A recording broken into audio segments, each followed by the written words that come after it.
Airport నుంచి చాలా గౌరవంగా అసిస్టెంట్ కమిషనర్ గారు హోటల్ కు పంపిస్తున్నానని చెప్పి 8:50 నుంచి 10:20 వరకు వెయిట్ చేయించి పోలీస్ వ్యాన్ లో విత్ ప్రొటెక్షన్ తీసుకొని వచ్చి ఒంగోలు రోడ్ లో నన్ను తీసుకెళ్తున్నారు ఒక ఎమ్మెల్యేని. ఒక స్పీకరు నాకు ఇన్విటేషన్ పంపించి రమ్మని చెప్పి ఈ రోజు ఎయిర్పోర్ట్ లో నన్ను అరెస్ట్ చేసి లేడీ పోలీసులందరితో కూడా నన్ను ఊరు దాటిస్తున్నారు అంటే ఏంటి అర్థం? అంటే ఆయన ఇంట్లో కోడల్ని వేధించి పోలీస్ స్టేషన్ లో కానికుండా కేసులు కానికుండా ఆవిడని ఎలా టార్చర్ పెట్టాడో అలాగే అసెంబ్లీలో 1 year నన్ను మరి రూల్స్ కి విరుద్ధంగా నిరంకుశంగా నన్ను సస్పెండ్ చేసినా కూడా ఏ కోర్టులో ఆయన శిక్షించలేకపోయినా ఏ ప్రజలు ఆయన్ని ప్రశ్నించలేకపోయారు అనుకున్నాడా?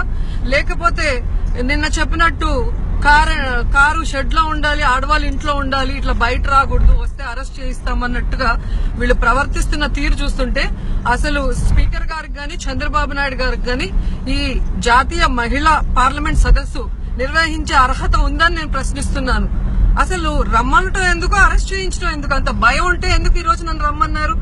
అంటే వీళ్ళు ఏం చెప్పాలనుకుంటున్నారు? 13 కోట్లు అసెంబ్లీ డబ్బు వెచ్చించి ఈ రోజు వచ్చిన వాళ్ళకి ఫ్లైట్ టికెట్లు హోటల్ వేసుకుని వాళ్ళకి రంగురంగుల అమరావతిని చూపించి వాళ్ళ దగ్గర పొగిడించుకొని ఇక భవిష్యత్తులో 4-5 ఏళ్లు దాని గురించి డబ్బాలు కొట్టుకుందాం అనుకుంటున్నారా? ఇక్కడ ఉన్న నిజాలు చెప్పడానికి నేను రాకూడదు, అలాగే మా పార్టీ గౌరవాధ్యక్షురాలు విజయలక్ష్మి రాకూడదు, అలాగే బృందాకారత్ రాకూడదు, మేధా పట్కర్ రాకూడదు, కేవలం వీళ్ళకి భజన చేసే వాళ్ళే కావాలా? ఏమనుకుంటున్నారు వీళ్ళు? పోలీసులు కూడా చాలా అత్యుత్సాహం ప్రదర్శిస్తున్నారు. కాబట్టి ఖచ్చితంగా దీని మీద చర్యలు